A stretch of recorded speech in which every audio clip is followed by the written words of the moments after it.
What is up, everybody? Welcome back to my channel. Today we are gonna do a nice, easy, simple video that has actually been requested a surprising amount of times. Before we even get into this video, if you like my shirt, pretty sweet design, huh? If you like it, you can buy your own and we can matchy using the link in the description. This is my merchandise. I've got a whole merch shop up, so if you're interested in anything like this, check it out, link in the description. I'm gonna be talking to you guys about some of the biggest culture shocks that I've experienced since I've moved from the United States all the way over to Italy. So if you don't follow me, if you've not been following my channel or my social media for very long, welcome. My name is Dakota, and in September of 2020 I moved from Texas over to Italy because I decided to attend school here. A lot of people have asked me, what's it like, how different is it? And I've done a couple videos about the differences between like United States versus Italy's trans healthcare, how I've been treated, mainly like queer topics like that. But this is mainly just like an everyday life type thing where I'm just going to talk about some of the differences that I've noticed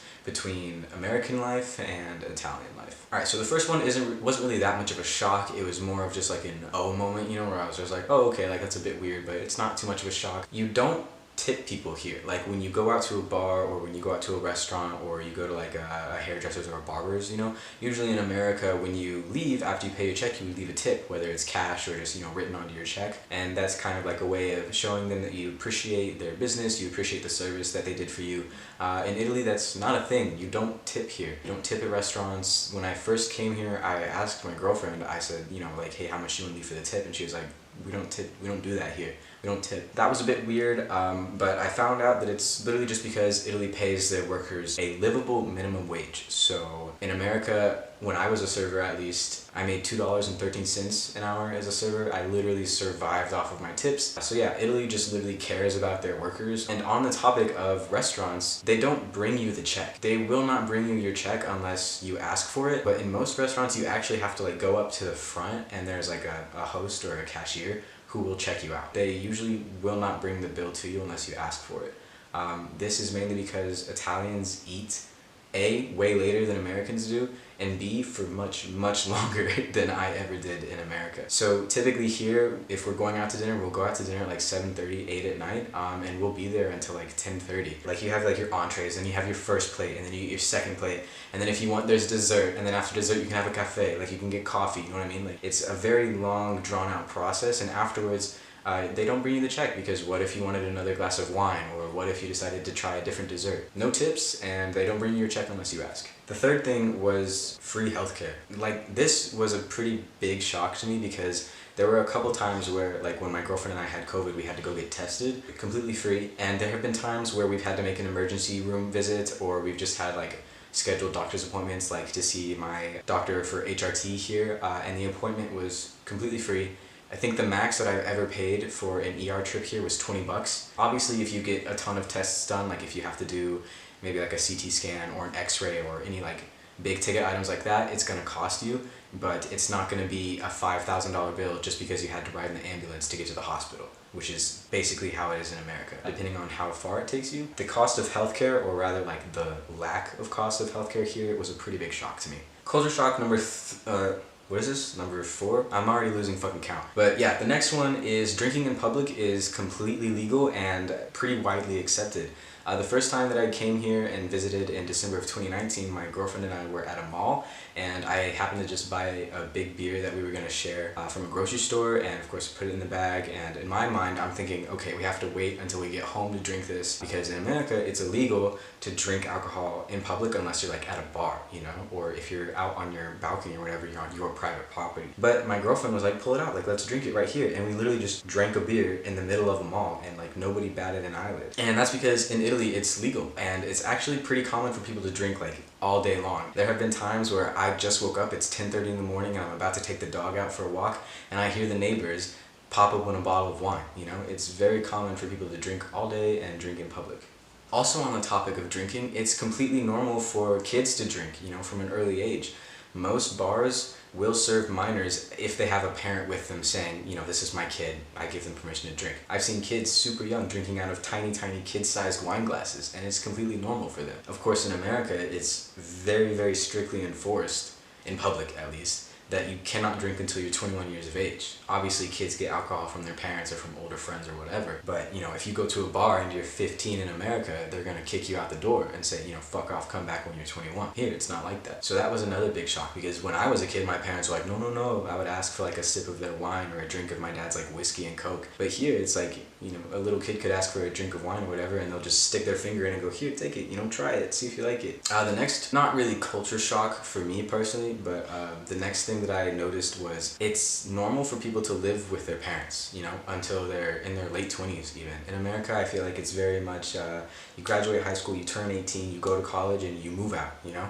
But here in Italy, it's more relaxed. Most people will live with their parents through their late 20s until they can support themselves, or maybe if you have like a spouse that you're gonna move in with, or like I said, if you move out and you go to school or something like that. No one really bats an eye if you're 25 and you're still living with your parents. It's not a big deal. Whereas if you were in America and you were 25 and you told somebody that you were still living with your parents, people would probably look at you like you were a lazy fuck. Ooh, another good one is stores here oftentimes will close from like 12:30 until 3:30. They close daily, and that's for their lunch break. So in America, if you get a lunch break, it's probably max like an hour.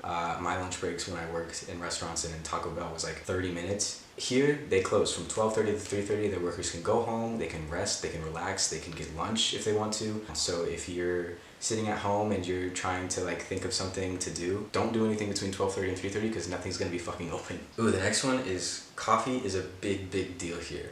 I was already a coffee fanatic when I lived in America. Starbucks was probably the #1 reason why I was always broke, and then like a couple local coffee shops as well had my heart. There's very little Starbucks in all of Italy, and if you want Starbucks, you have to go to like Milan or Venice to get it. But there's also no just like regular coffee shops here either. Like you can't go get like a oat milk vanilla latte, you know, across the street like you would be able to in America. But coffee is still a really big deal here. It's not uncommon for people to drink coffee all throughout the day, even past dinner time. Sometimes we'll be eating dinner and then we'll have dessert, and I'm thinking, okay, we're good to go, we're done. And then people bring out a big platter of just little cafes, you know. So sometimes, yeah, I'll have coffee at like 9:30 at night. So another one that like really surprised me, in America, you can get your license at 16 years old. You get your permit, your driver's permit at 15, and then you get your driver's license at 16. In Italy, you can't drive until you're 18. You can't drive a car until you're 18 years old.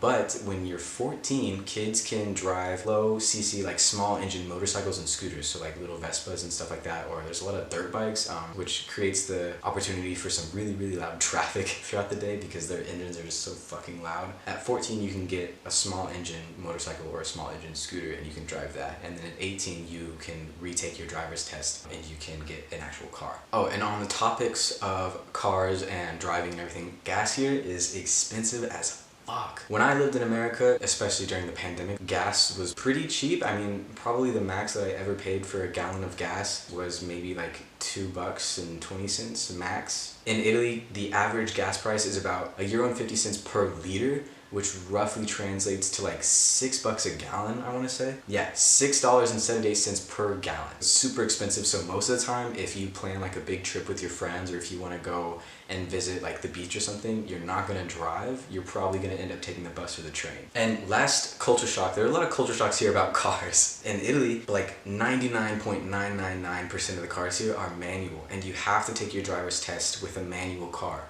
So there's not a lot of automatic cars out on the market, and if there are, they are very expensive. The roads are super tiny. Like to me, sometimes I'm driving on a road in Italy and it's small enough to be a one-way street in America, but it's a two-way street, and you'll have big ass buses and tractors just breezing by you, and I'm fucking clinging to the side of the road like, holy shit, I'm about to get driven off by this big ass bus that's coming by. Parking is really hard to find, especially in city centers, because in a lot of the city centers, the roads are closed unless you're a resident of that street, or it's only open to like motorcycles or scooters. Really hard to find a good parking spot. And I think the last major culture shock that I experienced, Italians are loud.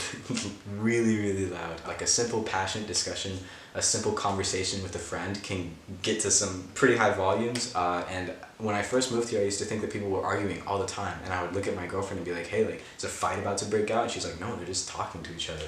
And Italians also love to gesture with their hands a lot. They talk with their hands a lot. My girlfriend likes to deny that she does it, but she definitely does it all the time. Sometimes they don't even say anything, it's just a hand motion or whatever, and you just know what they're saying based off of how they're gesturing. I think it's funny, and it's taken a while for me to learn the language, as well as learning what the gestures mean and everything. But it's been fun. But yeah, those are the main differences that I've noticed, or the main culture shocks that I've noticed since I've moved from America to Italy. If you guys have any culture shocks that you've noticed, maybe you've made a big move like I did, or if you have any differences that you've noticed that I didn't point out in this video, go ahead and comment those down below, or tell me what culture shock you weren't expecting from my list. If you like this video, go ahead and give it a thumbs up and subscribe to my channel if you're not already. It's free, it takes 5 seconds, it means nothing to you, but it means the world to me, and I will see y'all in the next video. Thank you so much for watching.